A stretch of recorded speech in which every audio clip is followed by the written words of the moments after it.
Les états-majors israéliens et américains savent pertinemment qu'ils n'ont aucune chance de gagner une guerre conventionnelle contre l'Iran. Pour obtenir la capitulation de l'équipe dirigeante de l'Iran, il n'y a que l'option nucléaire. Pour préparer l'opinion publique des États-Unis et l'opinion mondiale, il faut d'abord sacrifier la vie d'un grand nombre de jeunes soldats américains dans une opération terrestre avec des interventions télévisées de personnes comme le sénateur Lindsey Graham et plusieurs généraux sionistes américains qui vont expliquer que la seule façon de terminer cette guerre, c'est l'utilisation d'explosions nucléaires. Certaines personnes pensent et disent que cela entraînera automatiquement l'intervention du Pakistan avec ses propres armes nucléaires. Le Pakistan n'interviendra pas pour venger les millions de morts iraniens. Le Pakistan a obtenu son arsenal nucléaire grâce au financement de l'Arabie saoudite. Et l'Arabie saoudite sera ravie de voir la population de l'Iran passer de 93 millions à 50 millions d'habitants et surtout de voir la disparition d'une puissance militaire très importante située à quelques dizaines de kilomètres de sa frontière est. Est-ce que la Russie ou la Chine interviendra pour venger la mort de millions d'Iraniens? C'est peu probable, car ils pourraient éviter ce massacre en intervenant maintenant. Qui pourrait intervenir pour éviter ce massacre de millions de personnes civiles innocentes? Certainement pas Erdogan, qui a continué à fournir le pétrole à Israël pendant les 170 semaines pendant lesquelles Israël a pu, grâce au pétrole fourni par la Turquie, faire voler chaque jour des centaines d'avions pour bombarder la population civile de Gaza.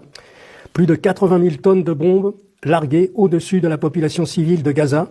Non, la vengeance pour le massacre de cette population, de la population civile iranienne, pourrait venir de la Corée du Nord.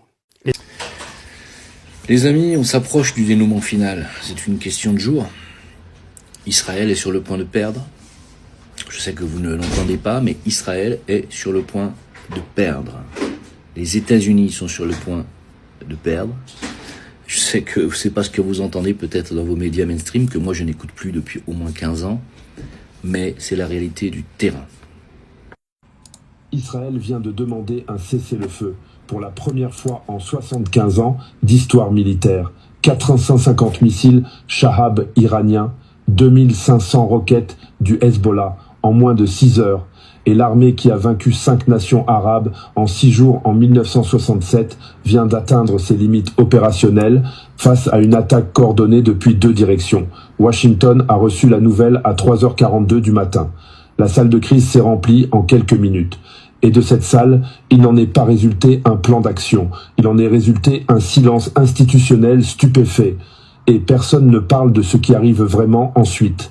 Les médias vous montrent des images de missiles interceptés, des déclarations de responsables qui parlent de résilience, des experts qui comparent cette nuit au conflit précédent. Mais voici ce que personne ne vous dit. Cette nuit n'est pas comparable au conflit précédent. C'est la démonstration opérationnelle finale d'une stratégie préparée pendant 40 ans, précisément pour produire ce résultat.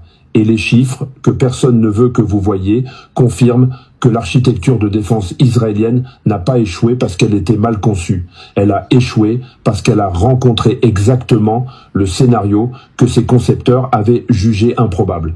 Et la question que vous devriez poser est la suivante. Pourquoi les médias grand public présentent-ils cette nuit comme une escalade d'un conflit en cours plutôt que comme ce qu'elle est réellement, la fin d'un ordre régional qui a gouverné le Moyen-Orient pendant 50 ans? Qui exactement bénéficie de votre ignorance sur l'ampleur réelle de ce basculement? Bonjour, je suis Pierre Delacroix, analyste en géopolitique. Chacun ses sources, hein. Vous regardez BFM TV, moi j'ai d'autres sources. Hein. Alors, on va voir si ce que ce monsieur dit est vrai. Il peut très bien aussi se tromper, c'est vrai après tout. Sauf que non, il ne se trompe pas. Il ne se trompe pas parce que, effectivement, il a plu des fers à repasser hier soir sur Tel Aviv. Et pas seulement. On ne tient plus le même discours à la Maison-Blanche. Aujourd'hui, le secrétaire de la Défense, Peter Hegseth, avertit que des pertes lourdes sont à prévoir dans le conflit en Iran. Ça ne sera même pas le cas, car 15 généraux ont refusé d'envoyer des troupes au sol, ce qui leur a valu d'être tous limogés. Non, vous ne rêvez pas mes amis. En pleine guerre, Trump purge carrément le Pentagone. Ils ont viré plus de 10 généraux, dont les commandants des forces navales et aériennes, le chef d'état-major, le général Randy George, poussé vers la retraite. Officiellement, c'est une reconstruction, officieusement, c'est une purge, car ils ne veulent pas envoyer de troupes au sol. Les généraux le savent, dans toutes les simulations de guerre contre l'Iran qu'ils ont faites, les États-Unis ont perdu. Dans toutes les simulations. Renseignez-vous. Dans toutes les simulations, et quand ils font des simulations, croyez-moi qu'ils savent très bien où ils vont et combien de chances ils ont de gagner. Là, c'est 0. Et ils le savent. Ils savent l'ennemi, ils connaissent l'ennemi, et ils en ont pris plein la gueule, et c'est pas fini, parce que l'Iran commence à sortir l'artillerie lourde seulement maintenant. Ça veut dire qu'ils ont encore des choses cachées, des armes énormes dont ils ne parlent pas. Et ça a surpris tout le monde, sauf nous. Ici, on nous apprend encore que 40 F-35 au sol sur la base israélienne américaine la plus sécurisée du Moyen-Orient se confirment. 40 F-35. Du coup, c'est la bérésina pour les USA. Le discours de Trump sur l'Iran a fait perdre 550 milliards aux plus grandes entreprises américaines. Hein? Voilà, donc c'est une boucherie. Eh oui, rappelez-vous de ce discours où Donald Trump promettait de ramener l'Iran à l'âge de pierre. Hein. On n'a rien demandé et ils ont rien demandé à personne. Pourquoi est-ce que vous allez les emmerder? Ça craint du boudin pour les Américains là-bas, ça craint pour Israël qui risque carrément de se faire annihiler. Alors, pourquoi je vous dis qu'on arrive vers la fin du dénouement? Et parce que ça n'est pas pour moi, c'est peut-être une bonne nouvelle pour certains, mais pour moi ça n'en est pas une. Pourquoi? Dans les deux sens, ça ne pourrait pas être une bonne nouvelle. Si c'était l'Iran qui était massacré et annihilé, ça ne serait pas une bonne nouvelle. Et si c'est Israël qui est en train de se faire annihiler, c'est pas une bonne nouvelle non plus. Pourquoi? Parce que un Israël vaincu va sortir son va-tout. La bombe nucléaire. Oh oui. Oui. Oui, je sais que vous le croyez pas. Mais ces gens ne s'avoueront jamais vaincus. Jamais. Et ils taperont l'Iran avec des armes nucléaires. C'est 95% probable. Ça veut dire que si l'Iran, effectivement, prend le dessus, ce qu'ils sont en train de faire, hein, clairement, hein, ils sont en train d'humilier littéralement les États-Unis et de mettre une leçon aux Israéliens, littéralement. Et c'est pas terminé. Eh bien, qu'est-ce qui va se passer? Israël vaincu balancera des bombes tactiques nucléaires sur 3 grosses villes ou 2 grosses villes iraniennes, faisant des millions de morts. Et évidemment, des millions de morts, ça fera comme le Japon en 1945, c'est la reddition totale du pays. Et voilà ce qui va se passer. Ce qui risque très probablement de se passer. Alors vous allez me dire, ah bah tant mieux, comme ça s'arrête. Ça s'arrêtera pas. Parce que l'Iran n'est pas tout seul.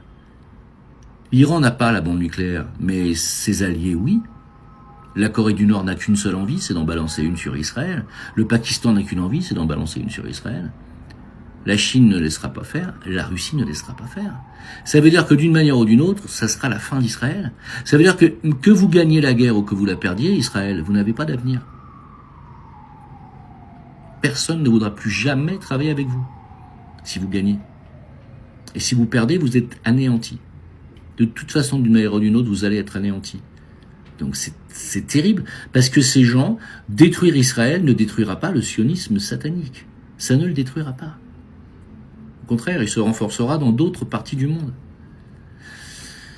Donc on n'est pas au bout de nos peines et on n'est pas au bout de nos surprises, et à mon avis, il faut quand même se préparer. Même si aujourd'hui le désaccord entre Macron et Trump est tel que finalement l'Iran a remercié la France d'avoir empêché les avions de guerre américains de survoler la France. Et donc du coup, les pétroliers français ont pu passer le détroit d'Ormuz, donc vous allez avoir du pétrole en France. Si ça continue à être cher à la pompe, c'est qu'ils se foutent de votre gueule, parce que vous allez avoir du pétrole en France. Le détroit d'Ormuz est ouvert pour les Français et les Espagnols, pour le moment. Sachez-le. Donc c'est plutôt une bonne chose pour la France, mais bien sûr, une bonne nouvelle, on accompagne toujours une mauvaise. Alors, à suivre, hein, mes amis, et soyez alertes parce que si ça part en marave nucléaire, il y aura des retombées de toute façon. Bon courage à tous, à très bientôt.